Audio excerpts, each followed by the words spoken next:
கர்த்தருடைய கரம் வந்திருக்கிற அனைவருடைய வாழ்க்கையிலும் நன்மைக்கு எதுவாய் கிரியை செய்கிறது. தேவனுக்காக யார் காத்திருக்கிறார்களோ அவருடைய வாழ்க்கையில கர்த்தர் நிச்சயமாய் பலனை கட்டளையிடுவார். வேதம் சொல்லுகிறது, தேவனிடத்தில் சேருகிறவன் அவர் உண்டு என்றும் தம்மை தேடுகிறவர்களுக்கு பலன் அளிக்கிறவர் என்றும் விசுவாசிக்க வேண்டுமா? ஹல்லேலூயா. தேடுவது உண்மையானால் பலன் அளிக்கிறது உண்மை. தேவனை தேடுவது என்பது உண்மையானால் தேவன் பலன் கொடுப்பது நிச்சயம். நாம் தேடுவதற்கு அடையாளமாகத்தான் கர்த்தருடைய சமூகத்தில் காத்திருக்கிறோம், ஜெபிக்கிறோம், துதிக்கிறோம். கர்த்தரை தேடுகிறவருடைய இருதயம் மகிழும். கர்த்தரை தேடுகிறவர்கள் துதிப்பார்கள் என்று வேதம் சொல்லுகிறது. தங்களை தாழ்த்தி தங்கள் பொல்லாத வழிகளை விட்டு ஜெபம் பண்ணி இதெல்லாம் தேடுவதற்கு அடையாளமாக இருக்கிறது. ஹல்லேலூயா. ஆகையால் தேவனிடத்தில் சேருகிற அணுகி வருகிற ஒரு நபருடைய வாழ்க்கையை கர்த்தர் நிச்சயமாய் பார்த்து உடனே கிரியை செய்ய ஆரம்பிக்கிறவர். இயேசு கிறிஸ்து இருந்த இடத்தில் அன்றைக்கு ஒரு கிரேக்க பெண் தேடி வந்தாள். அவளுடைய பிரச்சனை வீட்டில் இருந்தது. பல மைல் தூரம் தாண்டி கிறிஸ்துவின் ஈவுகளை பெற்றுக்கொள்வதற்காக வந்தாள். ஆனால் அன்றைக்கு இயேசு முதலாவது அவளை அதை தடை செய்தார். பிள்ளைகளுடைய அப்பத்தை நாய்க்குட்டிகளுக்கு கொடுப்பது நியாயமல்ல என்று சொன்னார். இயேசு சட்டத்தை பேசினார். ஹல்லேலூயா. பட்சபாதத்தை பேசல, அவர் சட்டத்தை பேசினது அங்கே. ஆனால் அவளுடைய விசுவாசம் அந்த சட்டத்தையே மாற்றி அமைப்பதற்கு ஏதுவாய் செயல்பட்டு விட்டது. ஹல்லேலூயா. தன்னுடைய குமாரத்தி வீட்டில் மரண வேதனையாக இருந்தால், பரிகாரி வெகு தூரத்தில் இருந்தார். பரிகாரியை தேடி பரிகாரத்துக்காக கடந்து வந்தாள். எவ்வளவோ தடைகள், அவருடைய சென்டிமெண்டான பேச்சு அவளுடைய விண்ணப்பத்திற்கு முரண்பட்டதாக இருந்தது. ஆனாலும் அவளுடைய விசுவாசம் தேவனண்டை சேர்வதற்கு வழிவகுத்தபடியினால் தேவனிடத்தில் சேருகிறவன் பெற்றுக்கொள்ளுகிற பங்கை அன்றைக்கு அவள் பெற்றுக்கொண்டாள். ஹல்லேலூயா. நம்முடைய ஆண்டவர் தத்துரூபமாய் செயல்படுகிறவர். தேவனை இருதயத்தில் தெளிவோடு, த கிளியர் கான்சியன்ஸ், சுத்த இருதயத்தோடு காணப்படுகிறவர்கள் அவர் நம்மத்திலே நடமாடுவதை செயல்படுவதை பார்க்க முடியும். ஹல்லேலூயா. நம்முடைய வாழ்க்கையில கிரியை செய்வதை பார்க்க முடியும். அதனால தான் நான் சொல்லுகிறேன், அந்த ஸ்திரிக்கு அன்றைக்கு பிரச்சனை வீட்டில் இருந்தது, தன்னுடைய குமாரத்தினுடைய வாழ்க்கையில் இருந்தது. இங்கே வந்திருக்கிறவனுடைய வாழ்க்கையில் அல்லது உங்கள் வீட்டாருடைய வாழ்க்கையில், பிள்ளைகளுடைய வாழ்க்கையில், குமாரத்திகள் குமாரர்களுடைய வாழ்க்கையில், மருமகளுடைய வாழ்க்கையில் பிரச்சனை இருக்கலாம். பிரச்சனை எதுவாக இருந்தாலும் கர்த்தர் அதை இன்னைக்கு தீர்த்து வைக்க வேண்டும். அல்லேலூயா. தேவனுடைய சமூகத்திலிருந்து நமக்கு நிச்சயமாய் அது ஆவிக்குரிய பலனாயிருந்தாலும் பூமிக்குரிய பலனாயிருந்தாலும் கடந்து வரும் எதிர்பார்ப்பு கர்த்தரிடத்தில் காணப்படட்டும். அல்லேலூயா. தேவனிடத்தில் எதிர்பார்ப்போடு காணப்பட வேண்டும். தேவனுடைய ஜனங்கள் மத்தியில் பரிபூர்ணமான தம்முடைய வல்லமையை விளங்க பண்ணுவார். அதற்காக தான் ஜெபம் பண்ணோம். இந்த ஜெபத்தின் நேரத்தில் தேவனுடைய ஆவியானவர் கிரியை செய்வார், அசைவாடுவார். அன்றைக்கு உலர்ந்து போன எலும்புகள் மேல் கர்த்தருடைய ஆவி அசைவாடின போது, ஊதப்பட்ட போது அந்த உலர்ந்து கிடந்த எலும்புகளிலே அசை உண்டாயிற்று, அங்கே மாறுதல்கள் உண்டாயிற்று, அங்கே கர்த்தருடைய சித்தம் நிறைவேற ஆரம்பித்தது. அல்லேலூயா. கொஞ்சம் கொஞ்சமா படிப்படியாக அங்கே மாற்றம் வந்தது. நீங்கள் அதை பார்க்க முடியும். தேவனுடைய பிரசன்னத்திலே கூடி வந்திருக்கிற உங்கள் வாழ்க்கையில் எந்த காரியத்தில் நீங்கள் உலர்ந்து போனவர்களாய், நம்பிக்கை அற்றவர்களாய் கடந்து வந்திருந்தாலும் இன்றைக்கு பரிசுத்த ஆவியானவர் அவைகள் மேல் அசைவாடுகிறவர். உங்கள் நம்பிக்கை அற்ற சூழ்நிலை, உங்கள் நெருக்கடியான சூழ்நிலை, உங்களுடைய குறைவான சூழ்நிலை, உங்கள் பலவீனமான சூழ்நிலை, உங்களுடைய வாழ்க்கையின் எந்த பகுதியாயிருந்தாலும் இன்றைக்கு ஆவியானவர் அதன் மேல் அசைவாடுவார். அங்கே மாறுதல்கள் உண்டாகும். தேவ பிரசன்னம் இப்பொழுது தம்முடைய ஜனத்தின் மேல் அசைவாடட்டே. இயேசுவின் நாமத்தில், இயேசுவின் நாமத்தில் உலர்ந்த எலும்புகள் இப்பொழுது ஆசை உண்டாகட்டும், ஆசை உண்டாகட்டும். நம்பிக்கையற்ற சூழ்நிலையிலே மாறுதல் வரட்டும். நம்பிக்கையற்ற சூழ்நிலை மாறட்டும். இப்பொழுது குடும்பங்களிலே மாறுதல், வீடுகளிலே மாறுதல், வாழ்க்கையின் அனைத்து பகுதியிலும் ஒரு மாற்றம். ஹல்லேலூயா. கர்த்தருடைய கை என் மேல் அமர்ந்து கர்த்தர் என்னை ஆவிக்குள்ளாக்கி வெளியே கொண்டு போய் எலும்புகள் நிறைந்த ஒரு பள்ளத்தாக்கு நடுவிலே நிறுத்தி என்னை அவைகளின் அருகே சுற்றி நடக்க பண்ணினார். பாருங்கள், ஊழியக்காரனை கொண்டு கர்த்தர் அன்றைக்கு எலும்புக்கூடுகள் மத்தியிலே சுற்றி நடக்க பண்ணினார். அல்லேலூயா. எலும்புக்கூடுகளை குறித்து வேதம் அங்கு சொல்லுகிறது இஸ்ரவேல் ஜனங்கள் என்று. தேவ ஜனங்கள் தான் அந்த எலும்புகள். அல்லேலூயா. அவர்கள் சொன்னார்கள், எங்கள் எலும்புகள் உலர்ந்து போயிற்று, எங்கள் நம்பிக்கை அற்று போயிற்று, எங்கள் நம்பிக்கை அற்று போயிற்று, நாங்கள் அறுப்புண்டு போகிறோம் என்கிறார்கள். நாங்கள் அறுப்புண்டு போகிறோம். எங்களுடைய காத்திருக்குதல், நம்பிக்கை என்றாலே எக்ஸ்பெக்டேஷன், மலையாளத்தில் பிரத்யாசை, எதிர்பார்ப்பு என்று அர்த்தம். அல்லேலூயா. விசுவாசம் என்பது இது நடக்கும் என்கிற உறுதி. நம்பிக்கைக்கும் விசுவாசத்துக்கும் வித்தியாசம் உண்டு. நம்பிக்கை என்பது எதிர்பார்ப்பு, இப்போ கிடைக்கும், செஞ்சிருவார், நடந்துரும். அல்லேலூயா. எத்தனையோ குடும்பங்களை பார்க்க முடியும். பிள்ளைகளுக்காக காத்திருப்பாங்க, விவாகத்துக்காக காத்திருப்பாங்க, வேலைக்காக காத்திருப்பாங்க, உயர்வுக்காக காத்திருப்பாங்க, வீடு கட்டுறதுக்காக காத்திருப்பாங்க, பிரச்சனை தீர்றது காத்திருப்பாங்க. ஹல்லேலூயா.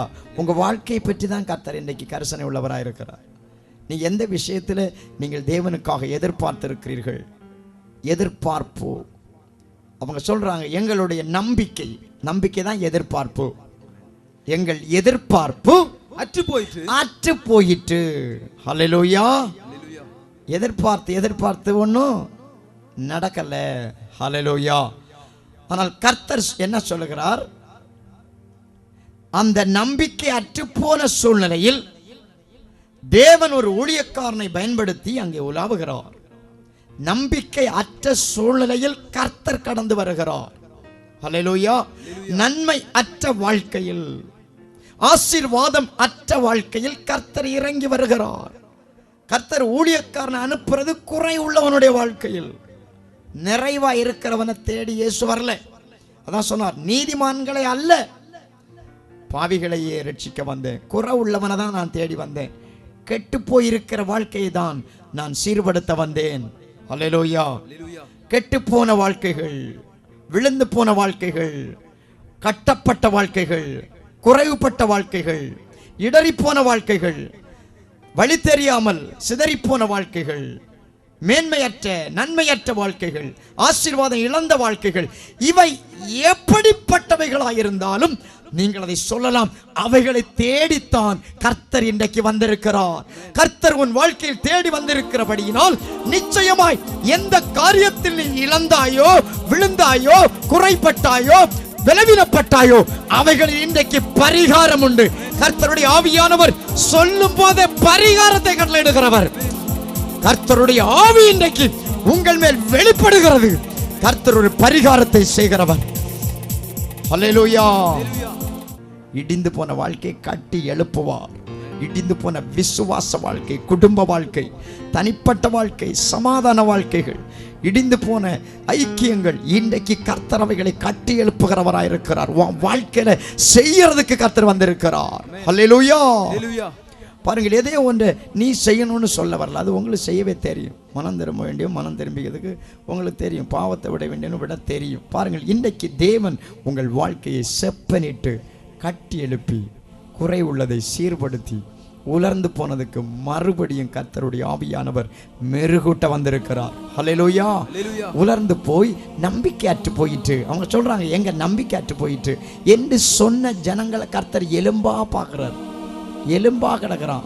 ஏன்னா அவன் இருக்க வேண்டிய சதை இல்லை, தோல் இல்லை, தசை இல்லை, நரம்பு இல்லை, எதுவுமே இல்லை.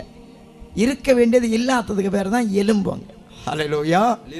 வேற மேலெல்லாம் நிறைய இருக்கு, சதை இருக்கு, தோல் இருக்கு, நரம்பு இருக்கு, தசைகள் இருக்கிறது, பல காரியங்கள் இருக்கிறது. ஆனால் ஆள் இருக்கு, எலும்பா தான் இருக்கு. வெறும் எலும்பா கிடக்கு அங்கே குப்பையில். இப்படிப்பட்ட வாழ்க்கை, ஏதோ வாழ்றேன், நன்மை இல்லை, மேன்மை இல்லை, ஆசீர்வாதம் இல்லை, எதிர்பார்த்துருக்கிறேன், காத்திருக்கிறேன், எல்லாமே மொட்டை மரமாக இருக்குது, பட்ட மரமாக இருக்குது. கர்த்தர் மொட்டை மரத்தை பட்ட மரத்தை நட்ட மரமாக மாற்றி உன்னை பட்சித்த அனைத்து சத்துருக்களுடைய சேனைகளை இன்றைக்கு சங்காரத்துக்கு ஒப்பு கொடுத்து உன்னை மறுபடியும் துளிர்க்க பண்ணி பூக்க பண்ணி காய்க்க பண்ணி உன்னை பலனால் நிரப்புகிற தேவன் நீ அதை பெற்றுக்கொள். இப்போ இது இந்த நேரம் அதை தேவன் செய்கிறவர். உன்னுடைய வாழ்க்கையில எந்த பட்சிகள் உன் நன்மைகளை பட்சித்தது, உன் ஆரோக்கியத்தை பட்சித்தது, உன் சமாதானத்தை பட்சித்தது, உன் குடும்பத்தின் செல்வத்தை பட்சித்தது, உன் நம்பிக்கை அளித்தது, அவைகளை இன்னைக்கு சங்காரம் பண்ணுகிறார் கர்த்தருடைய ஆவியானவர். வீடுகளை விட்டு வாதைகளை சங்காரம் பண்ணி வாழ்க்கையில் ஒரு மேன்மை, வாழ்க்கையில் ஒரு ஆசீர்வாதம் கர்த்தர் மறுபடியும் உன்னை நட்டு வைக்கிறார். நீ பலன் கொடுப்பாய். தேவன் உன்னை வாழ வைக்க வந்திருக்கிறார், செழிக்க பண்ண செய்ய வந்திருக்கிறார். சத்துருடைய திட்டங்கள் வாய்க்காது. கர்த்தருடைய தீர்மானம் இன்னைக்கு உன் வாழ்க்கையில் நிறைவேறும். கர்த்தர் உன்னை ஆசீர்வதித்து மேன்மைப்படுத்த விரும்புகிறார். தேவனுடைய கரம் உன்னோடு நன்மைக்கு ஏதுவாக வந்திருக்கிறது. அல்லேலூயா. கர்த்தர் உனக்கு நன்மை செய்கிறவர். அல்லேலூயா. ஆண்டவர் தேவஜனத்தினுடைய வாழ்க்கையை தேடி பார்க்கும்போது அப்படிதான். அவர் என்னவோ எல்லாம் இருக்கிறவனுடைய வாழ்க்கையில் அங்கே சுற்றி தெரியல, இவனை கொண்டு நடத்துறார். என்னை அவைகளின் அருகே சுற்றி நடக்க பண்ணினார். சுற்றி நடக்க பண்ணினார். இதோ பள்ளத்தாக்கின் வெட்ட வெளியிலே அந்த எலும்புகள் மகா திரளாய் கிடந்தது. மகா திரளாய் கிடந்த எலும்பா தான் இருந்தது எல்லாமே. அவைகள் மிகவும் உலர்ந்ததுமாய் இருந்தது. அவர் என்னை நோக்கி மனுபுத்திரனே, இந்த எலும்புகள் உயிரடையுமா என்று கேட்டார். ஆண்டவர் கேட்கிறார் அந்த ஊழியக்காரன், இது உயிரடையுமா? அதற்கு நான், கர்த்தராகிய ஆண்டவரே, தேவரீர் அதை அறிவீர் என்றேன். அப்பொழுது அவர், நீ இந்த எலும்புகளை குறித்து தீர்க்க தரிசனம் உரைத்து அவைகளை பார்த்து சொல்ல வேண்டியது என்னவென்றால், கவனிங்க, நன்மை இல்லாத இருக்க வேண்டிய வாழ்க்கை இல்லாம இருக்கிற டிசைனே இல்லை, ரூபம் இல்லை, அதுக்கு இருக்க வேண்டிய அந்தஸ்து இல்லை, அதுக்கு இருக்க வேண்டிய ஆசீர்வாதம் இல்லை. அதை பார்த்து நீ என்ன சொல்லுன்றாரு? ப்ராஃபஸி பண்ணு. பேசுறதெல்லாம் தீர்க்க தரிசனம். அல்லேலூயா. நீங்க உங்க வாழ்க்கையில கர்த்தர் சொல்லுகிற வார்த்தைகள் உங்கள் வாழ்க்கையில நடக்கும். ஏதோ எலும்புகளை பார்த்து கற்பனை கொடுத்துட்டு போல நான் சொல்றத சொல்லுன்றார். அவைகளை பார்த்து சொல்ல வேண்டியது என்னவென்றால் உலர்ந்த எலும்புகளே, கர்த்தருடைய வார்த்தையை கேளுங்கள். கர்த்தராகிய ஆண்டவர் இந்த எலும்புகளை நோக்கி, இதோ நான் உங்களுக்குள் ஆவியை பிரவேசிக்க பண்ணுவேன். எலும்புக்கு தேவை தேவனுடைய ஆவி. அல்லேலூயா. ஆசீர்வாதம் பெற வேண்டிய நபருக்கு இப்ப தேவை தேவனுடைய பிரசன்னமாகிய ஆவி. அல்லேலூயா. தேவனுடைய ஆவியானவர் எங்குண்டோ அங்கே உயிர் மீட்சி உண்டு, அங்கே விடுதலை உண்டு, அங்கே ரட்சிப்பு உண்டு, அங்கே பாதுகாவல் உண்டு, அங்கே ஆரோக்கியம், சுகம், ஆசீர்வாதம் உண்டு. கர்த்தருடைய ஆவியானவர் இன்றைக்கு உங்கள் வாழ்க்கையில அசைவாடி வாழ்க்கையிலே மாறுதல்களை உண்டாக்குகிறவர். அல்லேலூயா. தேவன் பிரச்சனை உள்ள இடத்துல தன்னுடைய ஆவி அனுப்புகிறார். தேவன் தன்னுடைய ஆவி அசைவாடாத இடத்துல கிரியை செய்யறதில்லை. நீங்க இதே சம்பவத்தை ஓட்டி பார்த்தீங்கன்னா ஆதியாகம புஸ்தகத்தினுடைய ஆரம்ப அதிகார வசனங்களை வாசித்தால், பூமியானது ஒழுங்கு இல்லாமல் இருந்தது, ஒழுங்கின்மையும் வெறுமையாக இருந்தது. நல்லா கவனிங்க. தேவன் எதை செஞ்சாரோ அதெல்லாம் செம்மையா தான் செஞ்சார். அல்லேலூயா. அவர் ஒழுங்கினம் குறை உள்ளதை பார்த்துட்டு இது இப்படி இருக்கட்டும்னு விரும்புகிறவர் அல்ல. அதுதான் அந்த எலும்பை பார்த்தோம் அப்படிதான். இங்கே பூமியை பார்க்குறார், அது ஒழுங்கின்மையாக இருக்குது, எம்டியாக இருக்குது, இருக்க வேண்டிய நன்மை அங்கே இல்லை. அது இருந்தது கூட ஒழுங்கினமாக இருந்து ஒழுங்கா இல்லை. அல்லேலூயா. வாழ்க்கை ஒழுங்கா இல்லை, சூழ்நிலைகள் ஒழுங்கா இல்லை. எதை யோசித்து பாருங்க. வாழ்க்கையில் பிள்ளைகள் இருப்பாங்க, ஒழுங்கா இருக்க மாட்டான். கணவன் இருப்பார், ஒழுங்கு இருக்காது. அங்கே குடும்பம் இருக்கும், ஐக்கியத்தில் ஒழுங்கு இருக்காது. வேலை இருக்கும், ஆனால் ஒழுங்கா வேலை இருக்காது. வருமானம் இருக்கும், பத்தாது. ஒழுங்கின்மை, வெறுமை, இருக்க வேண்டிய சந்தோஷம் இல்லை, இருக்க வேண்டிய ஆசீர்வாதங்கள் இல்லை, ஜெயம் இல்லை, பரிசுத்த வாழ்க்கை இல்லை, தெய்வ பக்தி இல்லை, ஆராதனை வாழ்க்கை இல்லை, ஜெப வாழ்க்கையில், இப்படி பல காரியங்களை நீங்கள் பார்த்தால் இருக்க வேண்டியது இல்லாத ஒரு வெறுமை, சரீர சுகம் இல்லாத வெறுமை அங்கே பார்க்கிறார் ஆண்டவர். அங்கே ஒழுங்கு இல்லாய்மை, ஒழுங்கா இருக்க வேண்டியதுல ஒழுங்கு இல்லை, நேர்த்தியா இருக்க வேண்டியதுல நேர்த்தி இல்லை, பூரணமா பெர்ஃபெக்டா இருக்க வேண்டியதுல பூரணத்துவம் இல்லை. அங்கே பழுது இருந்தது. அல்லேலூயா. டேமேஜ் இருந்தது. பூமியில் என்ன இருந்தது? டேமேஜ். ஒரு மனுஷனுடைய வாழ்க்கையை பாருங்க, நிறைய நொறுக்குதல்கள், வேதனைகள், காயங்கள், துக்கங்கள். வெளியே பார்த்தா சரியா தெரியாது, தனியாக இருக்கும்போது தெரியும், பல சூழ்நிலை வரும்போது தெரியும். என்னதான் சந்தோஷமா இருந்தாலும் பல துக்கங்கள் அங்கே மறைந்திருக்கும். ஹல்லேலூயா. பல தேவைகள் இருக்கும்.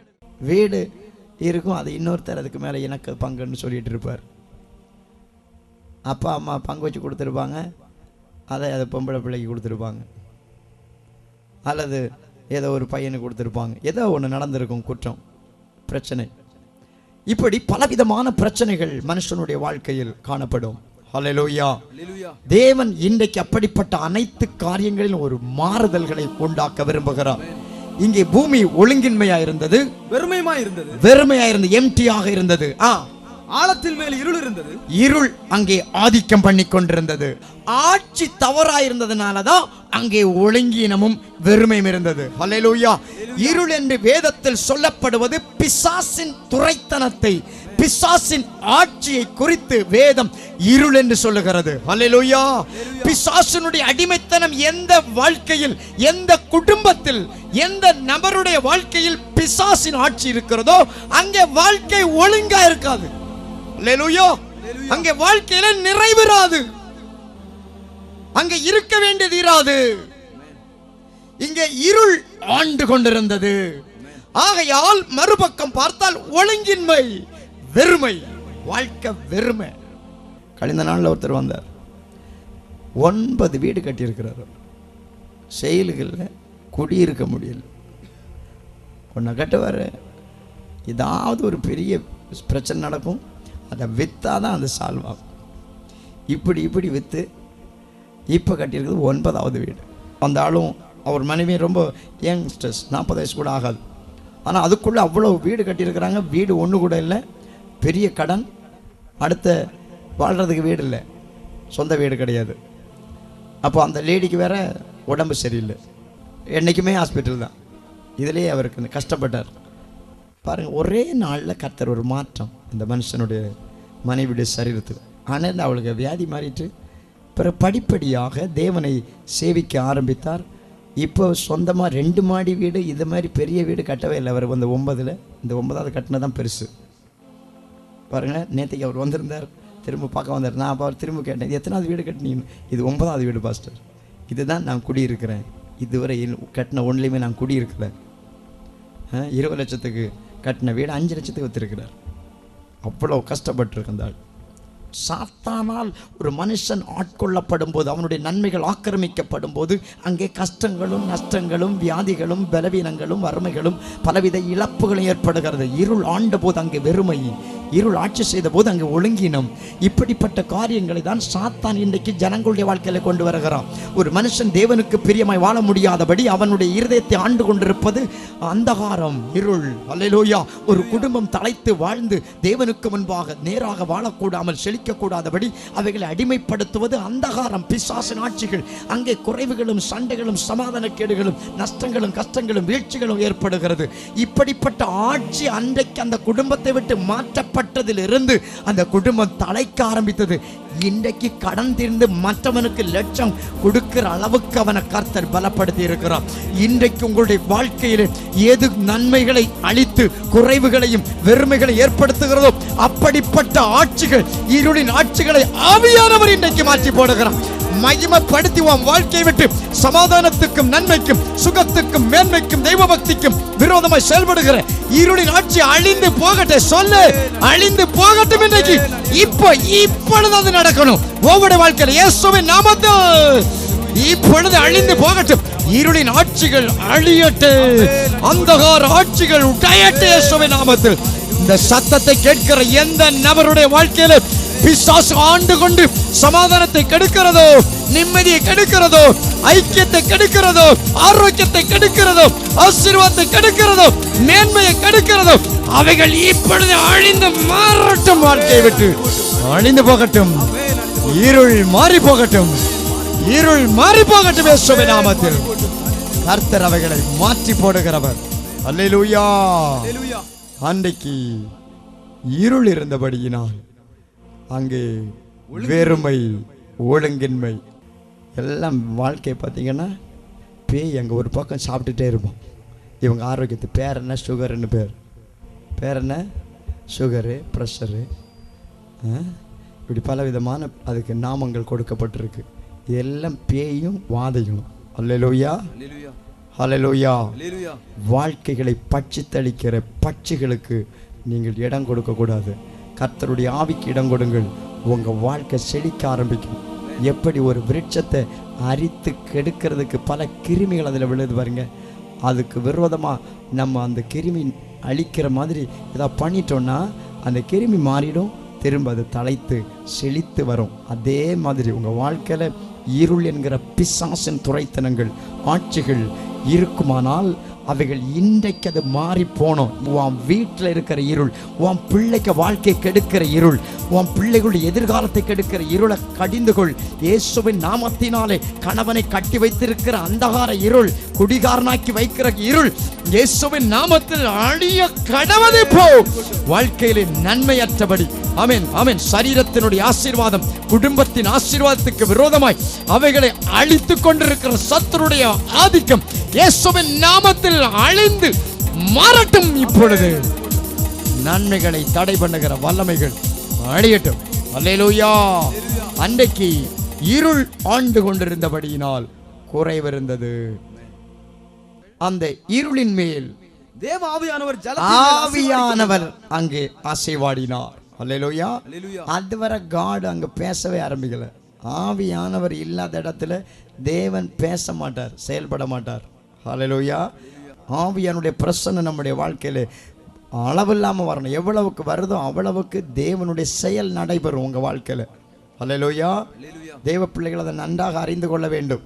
எந்த மனுஷன் தேவனுடைய ஆவிக்கு காத்திருந்து இடம் கொடுக்கிறானோ அவன் வாழ்க்கை நிச்சயமா செழிக்கும், அவன் வாழுவான்.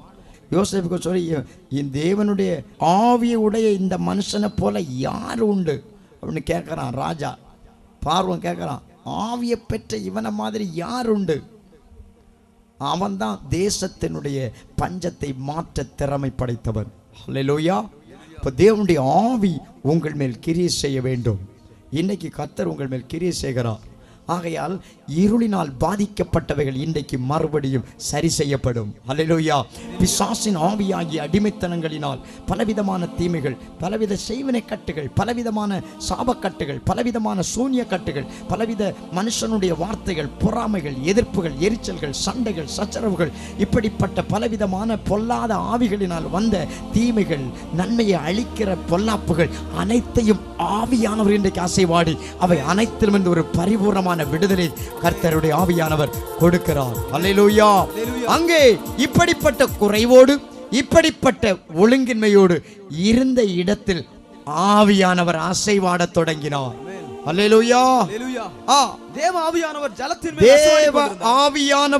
ஜலத்தின் மேல் அசைவாடினார். அங்கே எலும்பு மேல ஊதினார். அல்லேலூயா. உலர்ந்த எலும்பு மேல, நன்மையற்ற எலும்புகள் மேல ஆவியானவர் வந்தார். அல்லேலூயா. ஆவியானவர் வந்தாதான் அங்க வேலை நடக்கும். அல்லேலூயா. இன்னைக்கு பேசுறதை கேட்கும்போது உங்கள் மேல் கர்த்தருடைய ஆவி கிரியை செய்வார் என்றால் நீங்கள் அதை உணர்ந்து கொள்ளுவீர்கள். கவனமா இருந்தால் உங்களுக்கு ஒரு உணர்வு இருக்கும், ஒரு உற்சாகம் வரும். அப்போவே புரிஞ்சுக்க ஆவியானவர் என் உள்ளத்தை ஏவுறாரு, அவர் கிரியை செய்ய தொடங்கியாச்சு. என் வாழ்க்கையில் இருக்கிற துக்கங்கள் மாற்றப்படும், தோல்விகள் மாற்றப்படும், கேள்விகளுக்கு பதில் உண்டு. ஆமென் ஆமென் ஆமென். விழுந்து போன வாழ்க்கைகள் எடுப்பிக்கு கட்டப்படும். தோல்விகளை மாற்றுகிற தேவன், பலவீனங்களை மாற்றுகிற தேவன், இல்லாய்மைகள் வெறுமைகள் சம்பூர்ணமடைய பண்ணுகிற தேவன், எது உன்னுடைய தேவையோ அதை சந்திக்கிற தேவன். உங்கள் மேல் கர்த்தருடைய ஆவி கிரியை செய்கிறதை காண்கிறேன். ஆவியான உன்னிலே உருவாக்குகிறவர், நன்மையை உருவாக்குகிறவர், கர்ப்பத்தின் ஆசீர்வாதத்தை உருவாக்குகிறவர். ஆமென். ஆசீர்வாதத்தை உருவாக்குகிற தேவன், திருமண நன்மைகளை உருவாக்குகிற தேவன், தடைகளை மாற்றுகிற தேவன். இயேசுவின் நாமத்தில் புத்தி அந்தகாரப்படுத்தி வைத்திருக்கிற சாத்தானுடைய கட்டுகள் உடைகிறது. இப்பொழுது கர்த்தருடைய ஆவி உன் மேல் அசைவாடி, தேவனுடைய மகிமை உங்கள் மேல் அசைவாடி, படிக்கிற பிள்ளைகளை படிக்கும்படி உதவி செய்கிற தேவன். அல்லேலூயா. படிக்கிற பிள்ளைகளுக்கு படிக்க முடியாம புத்தியை மந்தப்படுத்தி வைக்கிற சாத்தானுடைய ஆவிகள், இருள், புத்தியை மந்தப்படுத்துகிற இருளை இன்னைக்கு மாற்றுகிறவர். உங்க பிள்ளைங்க அது எங்க இருந்தாலும் சரி, இன்னைக்கு அது மாறணும்னு நீங்க எதிர்பாருங்க. இன்றைக்கு உங்க பிள்ளைகள் மேல் ஆவியானவர் கிரியை செய்யணும். படிக்கிற பிள்ளைகள், இனி மேல் படிப்புக்கு போக விரும்புகிற பிள்ளைகள், இன்ஜினியரிங் படிக்க போற பிள்ளைங்க, அல்லேலூயா, கர்த்தருடைய ஆவி உங்கள் மேல் கிரியை செய்கிறவர். அங்கே ஆவியானவர் ஒழுங்கின் மேல் அசைவாடினார். அல்லேலூயா. இருளின் மேல் அசைவாடினார், வெறுமையின் மேல் அசைவாடினார். உடனே கர்த்தர் பேச ஆரம்பிச்சிட்டார். வரட்டும் வெளியே வெளிச்சம், தேவன் வெளிச்சம் உண்டாக கடவுது, தேவன் வெளிச்சம் உண்டாக கடவுதென்றார். தேவன் பேசிட்டே இருக்கிறார். இனி ஆவியானவர் வந்தாலும் இனி உருவாயிரும், இனி இல்லாதது வந்துடும். அல்லேலூயா. தேவனை பொறுத்தவரையில் அப்படிதான், இல்லாதவைகளை இருக்கிறவைகளை போல அழைக்கிற தேவன். எது இல்லை நீங்க அதை பாருங்க, எது இல்லை அதை இருக்கிறத போல அழைக்கிற தேவன். தேவனுடைய ஆவி இன்றைக்கு அசைவாடினபடியினால் எது நடக்க வேண்டியது, நடக்க வேண்டிய காரியம் நடவாமல் இருக்கிறதானால் இன்றைக்கு அது நடப்பதாக வரட்டும். இயேசுவின் நாமத்தினாலே தேவ ஜனத்தின் வாழ்க்கையில் ஆசீர்வாதம் வரட்டும், விடுதலை வரட்டும், சமாதானம் வரட்டும், ஜெயம் வரட்டும். படிக்கிற பிள்ளைகளுக்கு படிப்பு வரட்டும், ஞானம் வரட்டும், வேலை வரட்டும், வருமானம் வரட்டையோ, வீடு கட்டப்படட்டும், ஆசீர்வாதங்கள் வரட்டும், ரட்சிப்பு வரட்டும். ஆமென். பாவத்திலிருந்து விடுதலை வரட்டும். கர்த்தருடைய ஆவியானவர் கிரியை செய்கிறபடியினால் அனைத்திலும் ஒரு பரிகாரம். அல்லேலூயா. தேவனுடைய ஆவியானவர் ஒரு மனுஷனுடைய வாழ்க்கையில் விசேஷித்த விதத்திலே கிரியை செய்கிறவர். ஆவியானவர் அசைவாடின உடனே அங்கு தேவன் பேச ஆரம்பித்து விட்டார். அங்கு புதிய காரியங்களை உருவாக்க ஆரம்பித்து விட்டார். அதாவது தேவனுடைய ஆவிக்கு ஒரு மனுஷன் இடம் கொடுக்கும் போது அங்கே நன்மைகள் உருவாக ஆரம்பிக்கும். அவருடைய கிரியைகள் அன்று முதல் வாய்க்கும். அன்று முதல் அந்த ஆளுடைய வாழ்க்கையில் ஒரு மாறுதல் உண்டாகும். அவன் செய்கிறதெல்லாம் ஆசீர்வாதமாக இருக்கும். அல்லேலூயா. அது வரைக்கும் பேய் தொல்லையினால, பிசாசனுடைய அடிமைத்தனத்தினால அங்கே ஒரு விமோசனமே இல்லை. என்ன செஞ்சாலும் அது கீழே தான் இருக்கும். சிலர் வெளிநாட்டுக்கு போவாங்க, போயிட்டு 3 மாதத்தில் திருப்பி வந்துடுவான். அவன் ஏன் வந்தான்னு அவன் யோசிக்கிறதே கிடையாது. திரும்ப உடனே அடுத்தது 1.5 லட்சம் கொடுப்பான் போகிறதுக்கு. காசும் கிடைக்காது, விசாவும் ரெடி ஆகாது. திருப்பி அப்படி அடிபட்டு கடைசியில் ஏதாவது ஒன்று கேள்விப்படுவாங்க. இந்த கூட்டங்களில் போய் ஒன்று ஜோம் பண்ணி பாருங்கள், சரியா? அப்போ தான் சொல்லுவோம், ஏப்பா ஃபஸ்ட்டே நீ போன, அப்போவே உனக்கு ஒரு தொல்லை வந்தது, அதுக்கு காரணங்கள் இப்படி. அதை ஜெயிக்காமல் ஏன் அடுத்தது ஆரம்பித்தேன்? அது இருள் உன்னை ஆண்டு கொண்டிருக்கும் போது தோல்விகளும் இழப்புகளும் ஏமாற்றங்களும் வந்தது. இன்னும் அந்த இருளை மாற்றாமல் அடுத்த முயற்சி எடுத்தால் திரும்ப அதே தான் நடக்கும். பாருங்க, கடன் வாங்கலாம், கடன் வாங்கிட்டே தான் இருப்பான். அல்லேலூயா.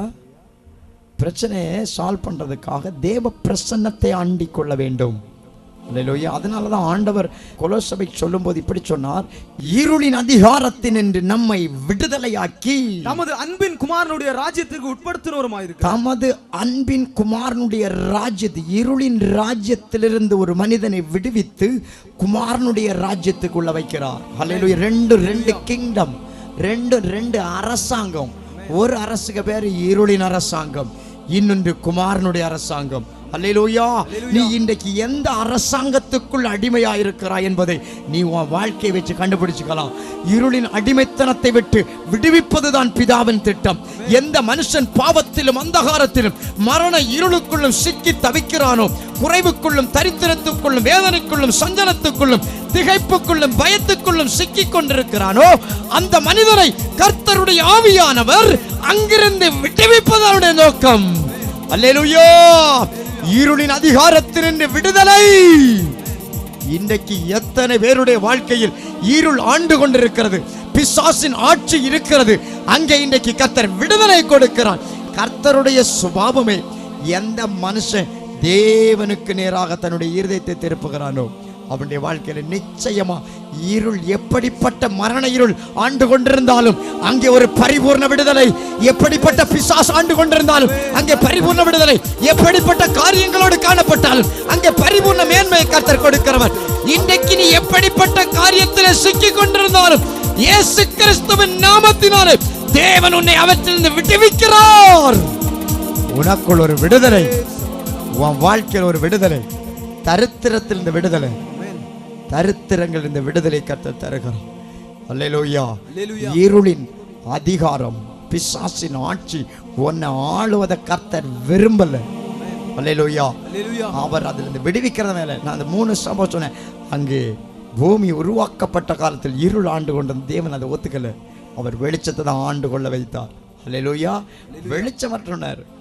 இருள் இருந்து கொண்டிருக்கும் போது தான் சொன்னார், இருளிலிருந்து சுடர் விடட்டும் வெளிச்சம் என்று சொல்லி அழைத்தார். அல்லேலூயா.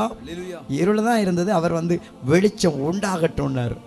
இன்றைக்கு உங்களுடைய வாழ்க்கையில நீங்க எப்படிப்பட்ட சூழ்நிலை இருந்தாலும் அவைகளை அல்ல, எது தேவன் தேவை என்று காண்கிறார், அவசியம் என்று காண்கிறார், அவைகளை உருவாக்குகிற தேவனாக கடந்து வந்திருக்கிறார். உங்களுடைய சரீரங்களுக்கு சுகம் தேவை, உங்கள் குடும்பங்களுக்கு சமாதானம் தேவை, குடும்பத்திலே ஆசீர்வாதம் தேவை, பிள்ளைகளுக்கு ஆசீர்வாதம் தேவை, உங்கள் எதிர்காலத்திலே நம்பிக்கை தேவை, தேவ பிரசன்னம் தேவை, தேவ பக்தி தேவை. தேவன் உங்கள் தேவையானதை இன்றைக்கு செய்கிறவர். அல்லேலூயா. அதற்கு தேவ பிள்ளைகள் எடுக்க வேண்டியது தீர்மானம். தீர்மானம், அதுக்கு பேர் தான் நம்ம சொல்லுவோமே மனம் திரும்புதல்.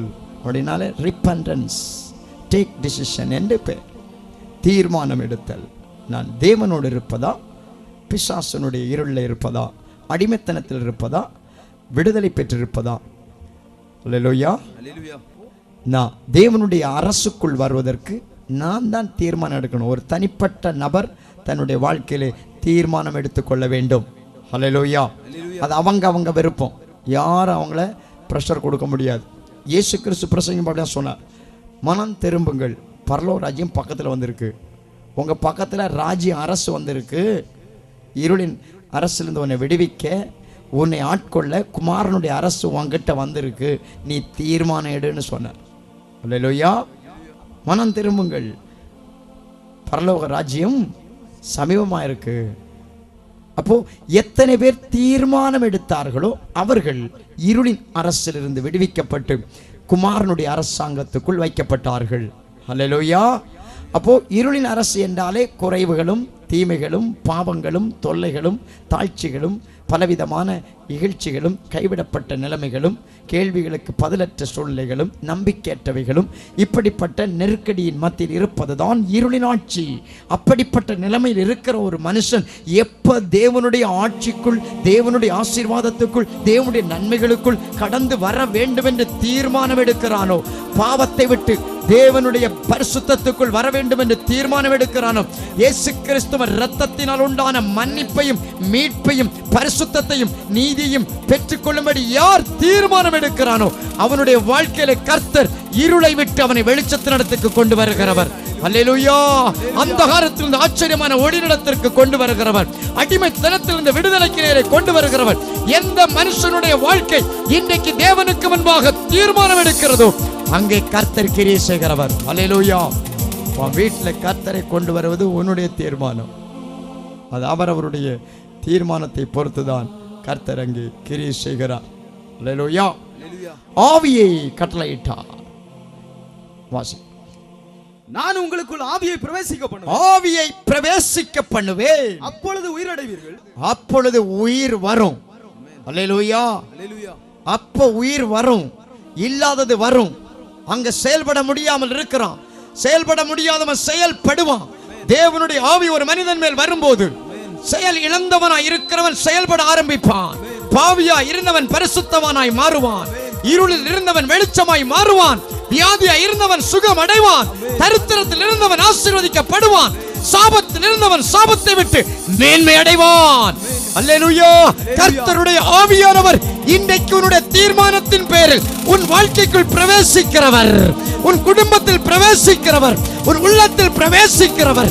எத்தனை பேருடைய வாழ்க்கையில தேவனுடைய ஆவி பிரவேசிக்க இன்னைக்கு இடம் கொடுக்கிறீர்கள்? உங்களுக்குள்ள கர்த்தருடைய ஆவி பிரவேசிக்கட்டும். உங்கள் சிந்தையிலே, புத்தியிலே, மனதிலே, சரீரத்திலே இப்பொழுது அவர் பிரவேசிக்கட்டும். உன்னை ரட்சிக்க வந்தவர், விடுவிக்க வந்தவர், சுகப்படுத்த வந்தவர், பாதுகாக்க வந்தவர், உயிர்ப்பிக்க வந்தவர், உயர்த்த வந்தவர், வாழ வைக்க வந்தவர் இன்றைக்கு. ஆமென். ஹalleluya. ஹalleluya. அநேகர் கிறிஸ்தவங்களாவே வாழ்ந்து பைபிளை வாசித்து ஏதோ ஜெபம் பண்ணுவாங்க, முடிஞ்சா செய்வாங்க, கோவிலுக்கு போவாங்க, சபைக்கு போவாங்க, வசனம் தெரிஞ்சதை கடைபிடிப்பாங்க. இதுதான் கிறிஸ்தவ வாழ்க்கை நினச்சிட்டு இருக்கிறாங்க. அது இல்லை கிறிஸ்தவ வாழ்க்கை. தேவன் உள்ளே வர்றதுனால தான் நீங்கள் வாழுவீங்க. தேவனுடைய ஆவி வரும்போது தான் நீங்கள் புது சிருஷ்டியாக மாறுவீங்க. மாமிசத்தினால் பிறப்பது மாமிசமாக இருக்கும், ஆவியினால் பிறப்பது ஆவியாக இருக்கும்னார். தேவனுடைய ஆவி ஒரு ஆள்கிட்ட வரும்போது அவன் பிறப்பான், மறுபிறப்பு. அது தேவ சாயலான பிறப்பு. அப்படி பிறந்தவன் பாவம் செய்ய மாட்டான். அவன்கிட்ட செய்யாத அப்படின்னு சொல்ல வேண்டிய தேவையே வராது. அவன் செய்ய மாட்டான். அந்த பிறப்புக்கு பாவம் செய்ய வராது. அல்லேலூயா. இது அநேகருக்கு தெரியறதில்லை. அநேகர் நினச்சிக்கிறான்னா என்னமோ நம்மளை திருத்திக்கணும், இது சீர்திருத்தம். அதை எல்லாம் மதக்காரனம் செய்வான். அதை இல்லை இயேசு வந்தது, அதுக்கு வரல இயேசு. அப்படின்னா இயேசு எதுக்கு ரத்தம் சிந்தணும், பாடுபடணும், நிந்தை அனுபவிக்கணும், சிலுவையில் மறிக்கணும்? எதுக்கு? ஆண்டு கொண்டிருந்த ஆட்சிகளை உரிந்து சிலுவையில் அணிடித்தார் என்று எழுதியிருக்கு வேதத்தில். அப்படி உங்கள் வாழ்க்கையில் இருந்த இருளின் ஆட்சியாகிய பாவத்தின் ஆட்சி, சாபத்தின் ஆட்சி உரிந்து மாற்றப்பட்டதா? கிறிஸ்து கொண்டு வந்த பரிசுத்த ஆவியானுடைய பிரமாணம் வைக்கப்பட்டிருக்கிறதா? இந்த பிரமாணம் மாற்றப்பட்டவன் தான் மறுபடி பிறந்தவன். அல்லேலூயா. அநேகருக்கு இது தெரியறதில்லை. தேவன் கொடுக்கிற ஈவு இதெல்லாம். ஒருவன் கிரியை செய்யாமல் பாவியை நீதிமானாக்குற இடத்தில் விசுவாசம் வைக்கிறவனா இருந்தால், பாவியை நீதிமான் ஆக்குகிறவர். நல்லா கவனிங்க. நம்ம ஆக்குறது, நம்ம எல்லாமோ கொஞ்சம் தப்பு தண்டா பண்ணாமல் நல்ல பிள்ளையா, பீடி பிடிச்சவன் பீடி பிடிக்காம, தண்ணி அடித்தவன் தண்ணி அடிக்காமல், பொய் சொன்னவா பொய் சொல்லாமல், சண்டை பிடிச்சவா சண்டை பிடிக்காமல், ஏதோ தப்பு தண்டா பண்ணவங்க தப்பு தண்டா பண்ணாமல், அப்படி தங்களை திருத்துறத வச்சில்ல பரிசுத்தவான் சொல்கிறது.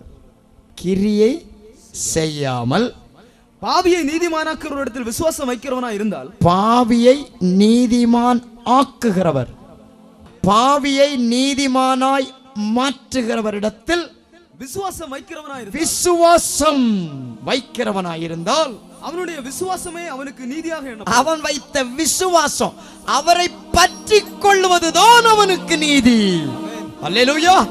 அவன் என்னமோ நல்லா சொன்னனால நீதி அல்ல, தேவனை டிபெண்ட் பண்றதுதான் அவனுக்கு நீதியாய் மாறுகிறது. கிரியை செஞ்சுதான் நீதிமான் ஆகிற பட்டியலில் வரணும்னா நான் எல்லாம் வர முடியாது, பவுல் வர முடியாது, இங்க இருக்கிற பரிசுத்தவான்கள்லாம் வர முடியாது.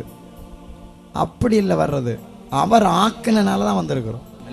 அவர் நீதிமானாக மாற்றுகிறார். அவர் வந்து ரீஜெனரேஷன், மறுபிறப்பை உருவாக்குகிறார் கர்த்தர். அல்லேலூயா. ஏன்னா அந்த பிறப்பு தான் எப்படி இருக்கும்னு வாசித்திருக்கிறோம். தேவனால் பிறந்தவன் பாவம் செய்யான். அந்த பிறவிக்கு பாவம் செய்ய வராது. தேவனால் பிறந்த எவனும் பாவம் செய்ய, எவனும் எவளும் பாவம் செய்ய மாட்டான். ஏனெனில் அவருடைய வித்து அவனுக்குள், ஏனென்றால் அவனை பிறப்பித்த வித்து அவனுக்குள்ள இருக்கு. அல்லேலூயா. நமக்குள்ள தேவனுடைய வித்து வந்து நம்மை ஜெனிப்பித்தது. இனி அந்த வித்து உள்ள இருக்கு, அந்த வித்தை அது கொடுக்கும். அந்த வித்து பலனா வரும் வெளியே, பாவம் வராது. அந்த வித்து பாவம் செய்யாது. அது தேவனுடைய வித்து, அதாவது தேவனுடைய ஆவி என்று அர்த்தம். அல்லேலூயா. பாருங்கள், தேவனால் பிறப்பிக்கப்பட்ட மனிதன் பாவம் செய்ய மாட்டான். பாவம் செய்ய அவனால முடியாது. அந்த பிறப்புக்கு பாவத்துக்கு சம்பந்தமே இல்லை. நம்ம முதல்ல பிறந்த பிறப்புக்கு தான் பாவத்தில் பிறந்தோம், பாவத்துக்கு வந்ததுக்கு தான் நமக்கு சம்பந்தம். இப்ப பிறந்தது தேவனில் பிறந்திருக்கிறோம், அது தேவ ஆவியினால் உண்டானது. இதை உருவாக்க தான் இயேசு இவ்வளவு பெரிய பாடுபட்டார் தெரியுமா? மோசே கொடுத்த நீதி சட்டமே போதும், நீங்க பாவம் செய்யாம வந்துருங்கன்னு சொல்லிட்டு போயிடுவார். அதால முடியாதனால தான் இயேசு வந்தார். எதுக்கு? உள்ள இருந்த சர்ப்பத்தின் வித்தை அழிச்சு தேவனுடைய வித்தை உனக்குள் வைப்பதற்காக. அல்லேலூயா. அந்த வித்து யாருக்குள்ள இருக்கோ அது அதுக்கு வேலை செய்யும். யோவான் ஸ்நாபகன் ஸ்நானம் எடுக்க வந்தவனை பாம்பா பார்த்தான். விரியம் பாம்பு குட்டிகளேன்னு ஒவ்வொன்றையும் அப்படி ஊந்து ஊந்து வரதை பார்த்து கூப்பிட்டான். இவனுக்கு அவங்கள பார்த்தா பாம்பாவே தெரிஞ்சுது. ஏன்னா இவங்களுடைய கேரக்டர், இவங்களுக்குள்ள இருந்த வித்து சர்ப்பத்தின் வித்து. அல்லேலூயா. பாம்புக்கு சந்ததி, அதாவது பிசாசினால் பிறந்தவன். பிசாசுக சுபாவங்கள், வைராக்கியம், கோபங்கள், சண்டைகள், மார்க்கவேதங்கள், பிரிவினைகள், இச்சைகள், காம விகாரங்கள், வன்கண், பொறாமைகள், கொலைபாதகம், இது எல்லாமே அவனுக்குள்ள இருக்கு. இதோட தான் ஊந்து ஊந்து வாரான். அல்லேலூயா. அப்போ இவனுடைய உள்ள இருக்கிற உள்ளான மனுஷனை பார்க்கும்போது அது பாம்புக்கு வித்தா தெரிஞ்சது. அல்லேலூயா. ஆண்டவர் அதனால தான் பார்த்தாரு, தேவனுடைய வித்தினால ஜனிப்பிக்கணும்னு விரும்பினார். சோ தேவனுடைய ஆவியை ஒரு மனிதனுக்குள் வைத்து அல்லேலூயா. நாம் ஒரு காலத்தில் பாம்பு குட்டிகளா இருந்தோம். இன்னைக்கு யாரா இருக்கிறோம்? தேவனுடைய ஆவியினால் ஜனிப்பிக்கப்பட்டவங்க. அப்ப அந்த ஆளுக்குள்ள சர்ப்பத்துக்கு சுபாவம் இராது. அல்லேலூயா. அப்ப சர்ப்பத்தின் சுபாவம் சாத்தானுடைய கிரியைகள் ஒரு சுபாவங்கள் ஒரு மனுஷனுக்குள் இருக்குனாலே புரிஞ்சுக்கணும். வித்து வேற, இன்னும் சரியான வித்துனால இந்த ஆள் என்ன ஆக்கப்படல, ஜனிப்பிக்க படலன்னு அர்த்தம். அல்லேலூயா. இன்றைக்கு அப்படிப்பட்ட இருளின் ஆட்சியை, சர்ப்பத்தின் வித்தை, சாத்தானுடைய கிரியைகளை கர்த்தர் இன்றைக்கு எடுத்து மாற்றி உனக்குள்ளே விசுவாசம் வைக்கிற உனக்குள்ளே, தேவன் பேரில் விசுவாசம் வைக்கிற உனக்குள்ளே கர்த்தர் தன்னுடைய ஆவியினாலே நன்மையை உருவாக்குகிறார், புதிய சாயலை உருவாக்குகிறார். அல்லேலூயா. இது ஒரு மனுஷனால மாற்றப்படுகிற காரியம் அல்ல. அதான் தேவனுடைய ஆவி உங்களில் வர்றதுனால முன்ன இருந்தது அழிந்து புதிதை தேவன் உருவாக்குகிறார். அல்லேலூயா. அல்லேலூயா. அது பாவமா இருந்தாலும் சரி, அது தீமையா இருந்தாலும் சரி, கர்த்தர் அவைகளை மாற்றுகிறார். தேவனால் பிறந்தவன் என்ன பண்ண மாட்டான்? தேவனால் பிறந்த எவனும் பாவம் செய்யா. ஏனெனில் அவருடைய வித்து அவனுக்குள் தரித்து, அவருடைய வித்து அவனுக்குள் தரித்தனதுக்கு முன்ன வசந்த வாசிங்க. ஒருவன் கிரியை செய்யாமல் பாவியை நீதிமானாக்குகிறவரிடத்தில் விசுவாசம் வைக்கிறவர், நீதிமான் ஆக்குகிறவர், ஒரு மனுஷனை நீதிமானாய் மாற்றுகிறவர். ரெண்டு பேர் ஜெபிக்க போனாங்க. ஒருவன் வானத்தை ஏறெடுக்க துணியாமல், நான் பாவியான மனுஷன், என் மேல கிருபையாயிரும்னு தன்னுடைய உண்மை நிலைமையை ஒத்துக்கொண்டு கதறினான். நீதிக்காக கதறினான். ஆண்டவரேன்னு அவனுடைய இருதயம் ஆண்டவர் மேலே தாகமாக நின்னது. அவன் வேற எதுவுமே செய்யலை, நல்ல காரியம் ஒன்றும் செய்யலை. இன்னொருவன் வாரத்தில் 2 நாள் 3 நாள் உபாசித்தான், கற்பனை எல்லாம் கடைப்பிடிச்சான், நல்லது செஞ்சான், தசோபாங்க ஒழுங்காக கொடுத்தான், ஆலயத்துக்கெல்லாம் போனான். அவன் அந்த நல்ல காரியங்களெல்லாம் அடுக்கி வச்சுட்டே இருந்தான் கர்த்தருக்கு முன்ன. அல்லேலூயா. அடுக்கி வச்சான், நல்ல காரியம்லாம் செஞ்சிருக்கிறான், நல்ல ஆள் தான், உண்மையில நல்ல ஆள் தான். ஆனால் ஆண்டவருடைய பார்வையில் இந்த நல்லது செஞ்சவன் நீதிமானாக திரும்பி போகலை. இந்த தேவனிடத்தில் இரக்கத்துக்காக கெஞ்சினானே, அவன்தான் நீதிமானாக்கப்பட்டவனாய் திரும்ப போனான். அதாவது இப்போ பேசுறது ஒரு மனுஷனுடைய ஆன்மீக காரியம். முதல்ல ஃபஸ்ட்டு பேசுனது பௌதீக காரியம், சரீர பிரகாரமான நன்மைகள், ஆசீர்வாதங்கள். இரண்டிலும் பிசாசின் ஆட்சிகள் இருக்க கூடாது. அல்லேலூயா. அல்லேலூயா.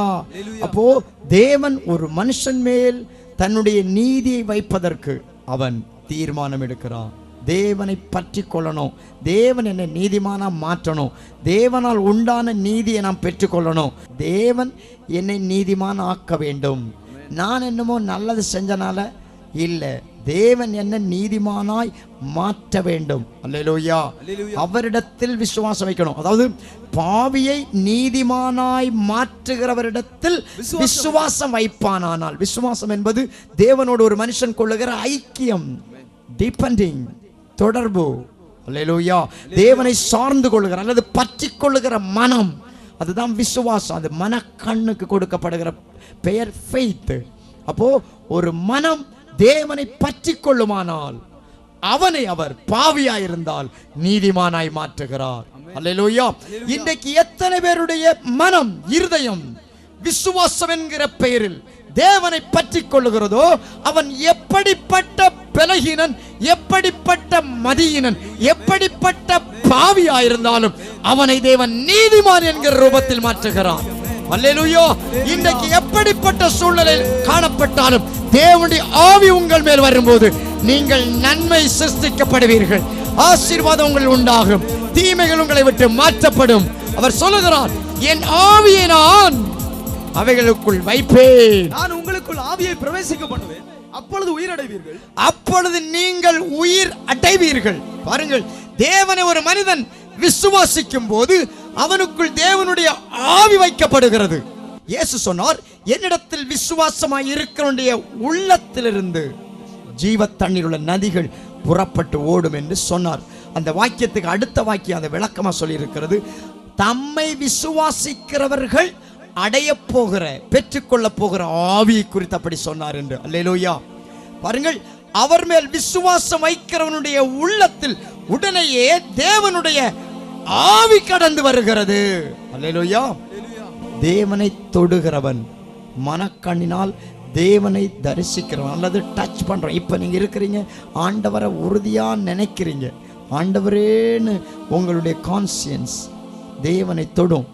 இந்த நேரமே இது உண்மையா தொடும்னா, உண்மையா உங்க மனசு கர்த்தர்னு அவரை டச் பண்ணோன்னா உடனே அங்கிருந்து ஒரு தேவனுடைய பிரசன்னம் உங்களுடைய உள்ளத்தை தொடும். அல்லேலூயா. அதான் இங்க சொல்றாரு, என்ன விசுவாச கண்ணால தொடுறவன், என்ன விசுவாசிக்கிறவன், அவனுடைய உள்ளத்திலிருந்து ஜீவ தண்ணீர் உள்ள வற்றாத பெருக்கெடுத்து ஓடுகிற நதி புறப்பட்டு ஓடும். அப்படிப்பட்ட ஆவியை தேவனை விசுவாசிகளுடைய உள்ளத்திலிருந்து புறப்பட பண்ணுகிறார். அவர் தேவனுடைய ஆவியை புறப்பட பண்ணுகிறார். அவன் அப்பொழுது வாழுவான், அவன் அப்போ உயிரடைவான். அப்பொழுது அவன் உலர்ந்து போன நம்பிக்கை மறுபடியும் உயிர் பெறும். அவனுடைய வாழ்க்கை மறுபடியும் விடாய்த்த ஆத்துமா சம்பூர்ணமுள்ளதாய் மாற்றப்படும். கர்த்தர் அவனுடைய வாழ்க்கையில் உள்ள இழந்து போன நன்மைகளை மறுபடியும் உயிர்ப்பித்து தருகிறவர். அல்லேலூயா. இதை புரியும் போது தேவன் இன்றைக்கு உங்கள் வாழ்க்கையில துளிர்க்க பண்ணுகிறார். மழை விழுந்த உடனே பூமியில மாற்றம் வரும், மறுநாளே புல்லுல மாற்றம் வரும். ஆண்டவர் அப்படிதான் சொன்னாரு, உறைந்த மழை பூமியில நினைத்து அங்கே விதைக்கிறவனுக்கு விதையை முளைப்பிக்குது, புசிக்கிறவனுக்கு ஆகாரத்தை கொடுக்கிறது. எப்படி? அப்படியே அது போலத்தான் என் வாயிலிருந்து புறப்பட்ட வார்த்தை இருக்கும். மழை மாதிரி இறங்கும், இறங்கி பூமியை தொட்ட உடனேயே அங்கிருந்து ஒரு மாறுதல் உண்டாகும், அங்கு ஒரு மாற்றம் உண்டாகையா. இந்த வார்த்தைகளை நீ கேட்கும் போது, தேவனுடைய ஆவி உண்மையில் இறங்கும் போது ஒரு மாறுதல், உன் சரீரத்தில் ஒரு மாறுதல், உன் உள்ளத்தில் ஒரு மாறுதல், உன் இல்லத்தில் ஒரு மாறுதல். அல்லேலூயா. அவர் சொல்லுகிறார், என் ஆவியை நான் பிரவேசி. ஆண்டவர் எப்பவுமே அதைத்தான் குறியா இருக்கிறார். என் ஆவியை பிரவேசிக்க பண்ணணும், என் ஆவி இந்த ஆளுக்குள்ள வைக்கணும், என் ஆவி இந்த ஆள் மேல அசைவாட பண்ணணும். இந்த ஒழுங்கீனமான பூமி சரியாகணும்னா, ஒழுங்கீனமான வாழ்க்கை சரியாகணும்னா, வெறுமையான வாழ்க்கை சரியாகணும்னா கர்த்தருடைய ஆவி அங்கே அசைவாடணும். உலர்ந்து போன எலும்பு மறுபடியும் ஒரு மனுஷனா மாறணும், ஒரு ரூபமா மாறணும். கெட்டு போன வாழ்க்கை மறுபடி சீர்படணும். ஆமென். வீழ்ந்து போன வாழ்க்கை மறுபடி கட்டப்படணும். பாவியா இருக்கிற நீதிமான் ஆகணும். அப்படினால் ஆவி அங்கே கிரியை செய்ய வேண்டும். அவர் சொல்லுகிறார், என் ஆவியை உங்கள் மேல் பிரவேசிக்க பண்ணுவேன், அப்பொழுது உயிரடைவீர்கள். அப்போ இப்பொழுது அல்லேலூயா, இப்பவே உயிரடைவீங்க, உணர்வடைவீங்க. அல்லேலூயா. இப்ப ஒரு உணர்வு, இப்பவே தண்ணி பட்ட உடனே பூமியில ஒரு மாற்றம், உடனே புல்லுக்கு ஒரு நம்பிக்கை, மறுநாளே அங்க ஒரு மாற்றம் இருக்கும். மறுநாள் பார்த்தீங்கன்னா நாங்கள் மாறி இருக்கும். அதைத்தான் ஆண்டவர் திரும்ப திரும்ப சொன்னார், இன்னைக்கு உன் மேல கர்த்தருடைய ஆவி கிரியை செய்கிறது வார்த்தையின் வடிவில். அல்லேலூயா. பவுல் சொன்னார், எங்களுடைய வசனம் வெறும் வசனமா வரல, அது பரிசுத்த ஆவியோட வந்தது, அது வல்லமையோட, with power and with holy spirit. Hallelujah. With confidence. அது செய்கிற திறனோடு வந்தது, செய்திறனோடு வந்தது, காரிய சித்தியோடு வந்தது, வல்லமையோடு வந்தது, அபிஷேகத்தோடு வந்தது. அல்லேலூயா. வார்த்தை உன் வாழ்க்கையில செயல்படும். மாரியை போல் இறங்கி வந்த தேவனுடைய ஆவி உங்களில் இன்றைக்கு ஒரு மாறுதல். அல்லேலூயா. இன்றிலிருந்து மாற்றத்தை நீங்க பார்க்கணும். ஆண்டவர் சொன்னார், என் ஆவியை பிரவேசிக்க பண்ணுவேன், அப்பொழுது நீங்கள் அப்பொழுது உயிரடைவீர்கள். செத்து கிடந்த எலும்பு மாதிரி கிடந்த உனக்கு ஒரு உயிர், செயலிழந்து போன வாழ்க்கைக்கு ஒரு உயிர், பலவீனப்பட்ட சரீரத்துக்கு ஒரு பலனு, ஆமென், மாண்டு போன ஆவிக்குரிய வாழ்க்கையில் ஒரு மறுமலர்ச்சி, ஆமென், ஐக்கியம் இழக்கிற சூழ்நிலையில, நம்பிக்கை இழக்கிற சூழ்நிலை ஒரு நம்பிக்கை, சமாதானம், எதிர்பார்ப்போடு இருந்த வாழ்க்கையில எதிர்பார்ப்புக்குரிய காரியம், கர்த்தர் கட்ட முடியாத வாழ்க்கை வீட்டை கட்டி எழுப்புகிற ஒரு ஒத்தாசை, ஆமென், நன்மையற்ற வாழ்க்கையில் ஒரு நன்மை, வேலையற்ற வாழ்க்கையில வேலை, எந்த காரியத்திலே நீ இல்லாமல் இருக்கிறாயோ அங்கே கர்த்தருடைய ஆவி இன்னைக்கு கிரியை செய்கிறார். எத்தனை பேருடைய மனம் தேவனுக்கு நேராக திருப்பப்படுகிறது, எத்தனுடைய இருதயம் தேவனிடத்திலே தீர்மானம் எடுக்கிறது. இன்னைக்கு தேவனோடு ஐக்கியப்படுகிற விசுவாசம் எத்தனை பேருக்குள்ளே இன்னைக்கு கடந்து வருகிறது. இன்றைக்கே ஒரு மாறுதல். விசுவாசிக்கிற உனக்குள்ளே கர்த்தருடைய ஆவியானவர் ஒரு புதிய கிரியைகளை செய்கிறார். உனக்குள்ள உயிர் மீட்சியை தருகிறார், உன் நன்மையை உயிர்ப்பிக்கிறார், உன் குடும்ப வாழ்வை உயிர்ப்பிக்கிறவர், ஆவிக்குரிய வாழ்க்கையை உயிர்ப்பிக்கிறவர், சரீரத்தை உயிர்ப்பிக்கிறவர், சாவுக்கு ஏதுவான உங்கள் சரீரங்களை உயிர்ப்பிக்கிற ஆவியானவர், நரம்புகளை, எலும்புகளை, அவயவங்களை உயிர்ப்பிக்கிறவர், பிள்ளைகளை, ஆமென், சாட்சி உள்ளவர்களை மாற்றுகிறவர், கணவனுடைய வாழ்க்கையை கட்டியிருக்கிற கட்டுகளை மாற்றுகிற தேவன், உன் நன்மையை உயிர் பெற பண்ணுகிறவன், உன் நன்மையை உயிர்ப்பித்து நிறுத்துகிற தேவன், உன் இலையிலே கர்த்தருடைய அற்புதமான கிரியைகள் இன்னைக்கு நடைபெறுகிறது. தேவனுடைய ஆவியானவர் உங்கள் மேல் அசைவாடுகிறார். தேவனுடைய ஆவி உங்கள் மேல் கிரியை செய்கிறபடியினால் இன்னைக்கு ஒரு மாறுதல், உள்ளத்திலே ஒரு மாறுதல், சரீரங்கள் ஒரு மாறுதல், வாழ்க்கையில் ஒரு மாறுதல். எந்த காரியத்தில் நீங்கள் சோர்ந்து போற அங்கே கர்த்தருடைய ஆவியானவர் வெளிப்படுகிறார். நீ குறைவுபட்ட வாழ்க்கையிலே, உனக்கு இல்லாய்மை உள்ள வாழ்க்கையிலே, கடன்பட்ட வாழ்க்கையிலே ஆவியானவர் வருகிறார். உன் கடனுக்கு ஒரு பரிகாரம், உன் போராட்டத்துக்கு ஒரு முடிவு, சமாதான கேட்டை மாற்றுகிற ஒரு பரிகாரி கர்த்தருடைய ஆவியானவர் சரீரங்களிலே வெளிப்படுகிறார். சரீரங்களில் வருகிற நரம்பு தளர்வுகள், பலவீனங்கள், தலை பார சுற்றுகள், இருதய பலவீனங்கள், அனைத்து விதமான சரீர அவயவங்கள் இருக்கிற கேடுகள் சகலத்திலும் கர்த்தருடைய வல்லமை வெளிப்படுகிறது. சரீர அவயங்களுக்குள்ள கர்த்தருடைய வல்லமை. ஆமென். கர்ப்பப்பை கோளாறுகளை கர்த்தருடைய வல்லமை. இப்பொழுது குடல் பகுதியில வல்லமை. இயேசுவின் நாமத்தில் ஆவியோட அசைவாடுதல் சரீரங்களுக்குள்ளே, உள்ளங்களுக்குள்ளே, வாழ்க்கையிலே, படிக்கிற பிள்ளைகளுடைய படிப்பு காரியங்களிலே, புத்தியிலே தேவ மகிமை, தேவ மகிமை இப்பொழுது இறங்கட்டும், இறங்கட்டும். இயேசுவின் நாமத்தில் எல்லாவற்றிலும் ஒரு மாறுதல், எல்லாவற்றிலும் ஒரு மாறுதல்.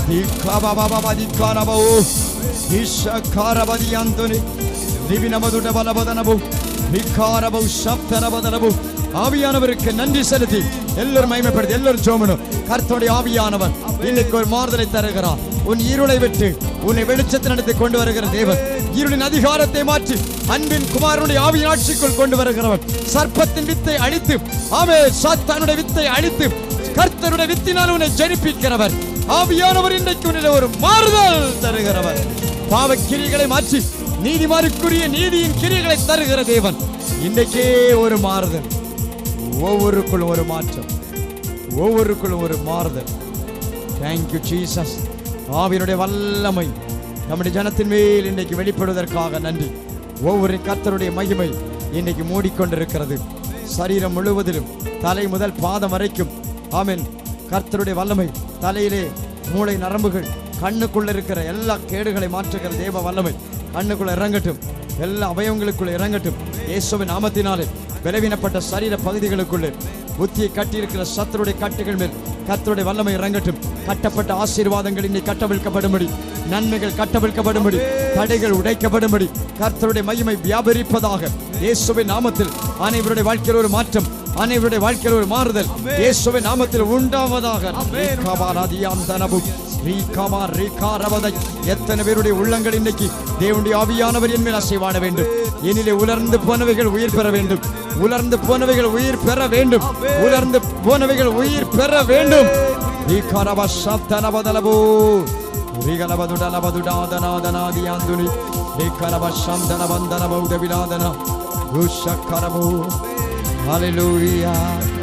பின்னக காற்றில் என்னை நோக்கி வீசிடும் வெண்புறாவை போல என் மேல் வந்தம் வந்திடும். பின்னக காற்றில் என்னை நோக்கி வீசிடும் வெண்புறா. எல்லோரும் கைகளை தட்டி பாடும். உங்கள் மேலே இறங்கி வரட்டும். முழங்காலை முடக்கியது முழங்காலவல்ல, முழங்காலை முடக்கியது முழங்காலவல்ல. நிச்சலானம் வேண்டுமே எடுத்து செல்லும் என்னை, நிச்சலானம் வேண்டுமே எடுத்து எல்லோரும் சொல்லுவோம். முழங்காலை முடக்கியது முழங்காலவல்ல, முழங்காலை முடக்கியது முழங்காலவல்ல. நிச்சலானம் வேண்டுமே எடுத்து செல்லும் என்னை, நிச்சலானம் வேண்டுமே எடுத்து செல்லும் என்னை. பின்னக காற்றில் நோக்கி வீசிடும் வெண்புறாவை போல என்னில் வந்தம் வந்திடும். பின்னக காற்றில் என்னை நோக்கி வீசிடும் வெண்புறாவை போல என்னில் வந்தம் வந்திடும். அக்கினி அபிஷேகம் இன்னும் வேண்டும் தெய்வமே, அக்கினி அபிஷேகம் இன்னும் வேண்டும் தெய்வமே. என்னாலும் என் பாத்திரம் நிரம்பி வழிய செய்யுமே, என்னாலும் என் பாத்திரம் நிரம்பி வழிய செய்யுமே. அக்கினி ரதத்தின் மேல் என்னை கொண்டு செல்லுமே, அக்கினி ரதத்தின் மேல் என்னை கொண்டு செல்லுமே. பரலோக தூதரோடு ஆராதிக்க செய்யுமே, பரலோக தூதரோடு ஆராதிக்க செய்யுமே. அக்கினி ரதத்தின் மேல் என்னை கொண்டு செல்லுமே, அக்கினி ரதத்தின் மேல் என்னை கொண்டு செல்லுமே. பரலோக தூதரோடு ஆராதிக்க செய்யுமே, பரலோக தூதரோடு ஆராதிக்க செய்யுமே. அக்கினி அபிஷேகம் இன்னும் வேண்டும் தெய்வமே, அக்கினி அபிஷேகம் இறங்கி வரட்டும் இப்பொழுதே. நிரம்பி வழிய செய்யுமே, என்னாலும் என் பாத்திரம் நிரம்பி வழிய இப்பொழுதே. அக்கினி அபிஷேகம் இன்னும் வேண்டும் இறங்கட்டும் ஆவியானவரே. இன்னும் வேண்டும் தெய்வமே, என்னாலும் திரும்பி வழிய செய்யுமே. முழங்காலை முடக்கியது முழங்காலவல்ல, முழங்காலை முடக்கியது முழங்காலவல்ல. நிச்சராலும் வேண்டுமே எடுத்து செல்லும் என்னை, நிச்சராலும் வேண்டுமே எடுத்து செல்லும். எல்லோரும் சொல்லுவோம். காலை முடக்கியது முழங்காலவல்ல, முழங்காலை முடக்கியது முழங்காலவல்ல. நிச்சராலும் வேண்டுமே எடுத்து செல்லும் என்னை, நிச்சராலும் வேண்டுமே. எல்லோரும் சொல்லுவோம். நிச்சராலும் வேண்டுமே எடுத்து செல்லும் என்னை, நிச்சராலும் வேண்டுமே எடுத்து செல்லும். இப்பொழுதே எடுத்து செல்லும் என்னை. ஜலத்தின் மேல் அசைவாடிய தூய தேவ ஆவியே, தூய தேவ ஆவியே, பலத்தின் மேல் வல்லமையே என் மேல் அசைவாடுமே. பலத்தின் மேல் வல்லமையே ஒவ்வொரு மேலும் இறங்கட்டும். பலத்தின் மேல் வல்லமையே தூய தேவ ஆவியே, தூய தேவ ஆவியே, பலத்தின் மேல் வல்லமையே என் மேல் அசைவாடுமே. ஆவியானவரே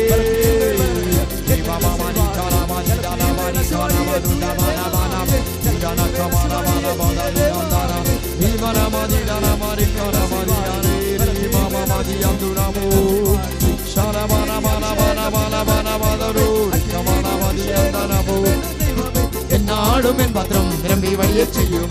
என்னாலும் என் பாத்திரம், என்னாலும் என் பாத்திரம், என்னாலும் என் பாத்திரம் நிரம்பி வழிய. எல்லோரும் இறங்கட்டும்.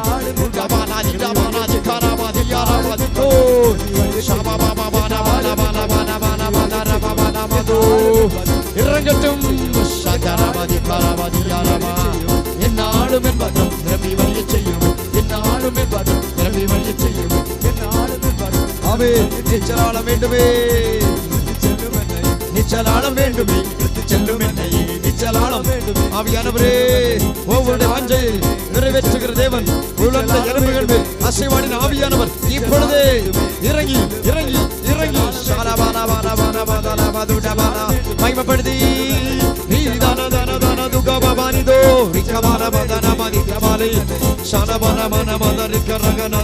ஆவியானவர் வருகிறார். ஒவ்வொரு பேரும் உலர்ந்த எலும்புகளை உயிரிழப்பட ஆவியானவர், ஒழுங்கின்மையின் மேல் வெளிப்பட்ட ஆவியானவர், வெறுமையை பரிபூரணமடைய பண்ண ஆவியானவர்.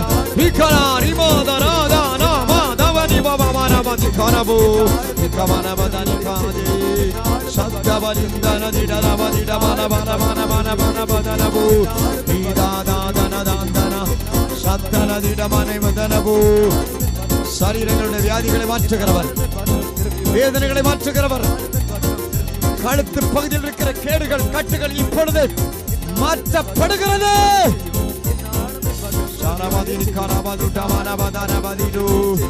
இடுப்பு எலும்புகளில் இருக்கிற கேடுகள், இடுப்பு எலும்பில் உண்டாயிருக்கிற கேடுகள் மாறும்படி வல்லமை வெளிப்படுகிறது. இப்பொழுது எலும்பு தேய்வுகளை சுகமாக்குகிற வல்லமை, ஸ்பைனல் கார்ட் டிஸ்கில் இருக்கிற குழப்பத்தை மாற்றுகிற வல்லமை இறங்கட்டும். இப்போ எலும்பில் இருக்கிற கேடுகள், முட்டுகளில் இருக்கிற கேடுகள் இயேசுவின் நாமத்தில் வல்லமை இறங்கட்டும். ஆவியானுடைய வல்லமை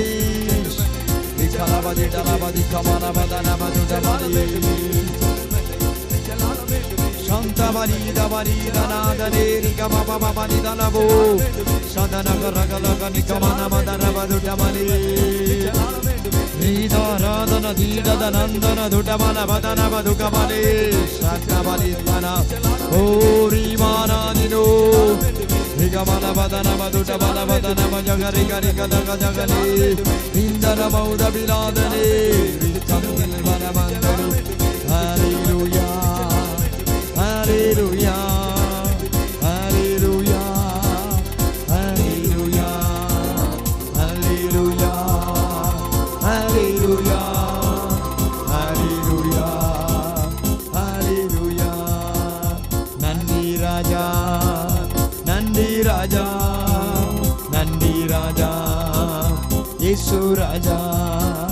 நன்றி ராஜா. எல்லாரும் உண்மையாக நன்றி ராஜா, ஆமென். நன்றி ராஜா, இயேசு ராஜா. ஹalleluya, ஹalleluya, ஹalleluya, ஹalleluya, ஹalleluya. ஒவ்வொரு வாழ்க்கையிலும் ஆவியானவருடைய மகிமை, தீமைகளை எல்லாம் மாற்றுகிற தேவனுடைய மகிமை, ஹalleluya, உயிர்ப்பிக்கிற ஆவியானவருடைய வல்லமை. பரிசுத்தவனுடைய பிரசன்னம் அனைவரையும் ஆதரித்து குறைவில் நிறைவாக்குகிற தேவனாகும். இதை வெளிப்படுவதற்காய் நன்றி.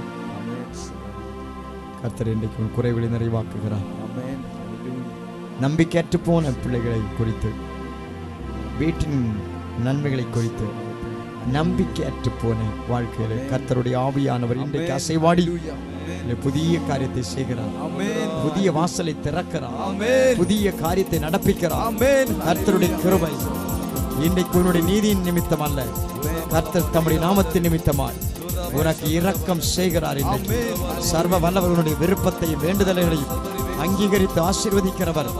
ஒழுங்கின்மையான வாழ்க்கைகள், ஆமென், வெறுமையான நன்மையற்ற வாழ்க்கைகள் இன்றைக்கு பரிபூர்ணமடையும்படி, ஒழுங்குபடுத்தப்படும்படி கர்த்தருடைய ஆவியானவர் பாவங்களை விட்டு மனம் திரும்பவும் நீதியை தரித்துக் கொள்ளவும் தக்கதாய் தேவனுடைய பிரசன்னம் ஒப்புக் கொடுக்கிற உள்ளங்கள், தீர்மானம் எடுக்கிற உள்ளங்கள் இருளின் ஆட்சியை விட்டு வெளியே வந்து தேவனுடைய ஆட்சிக்கு உட்பட்டிருக்கும்படி, தேவனுக்கு உகந்த பாத்திரமாய் வாழும்படி தீர்மானிக்கிற அனைவர் மேலும் இப்பொழுதே கர்த்தருடைய ஆசீர்வாதத்தின் கரம் பரிபூர்ணமாய் இப்பொழுதே கடந்து வருவதற்காய் நன்றி.